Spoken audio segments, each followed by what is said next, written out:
Bon dia, som el grup composat per Julen, Geric i Naya, que no ha vingut. I aquesta és la nostra maqueta.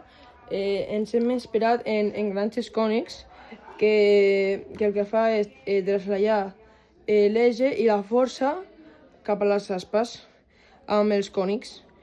Com podem veure, la força està al pal i els engranatges cònics, aquest fa que giri aquest i aquest està connectat a les aspes, per tant fa que giri les aspes, com podem veure, i així seria. Moltes gràcies.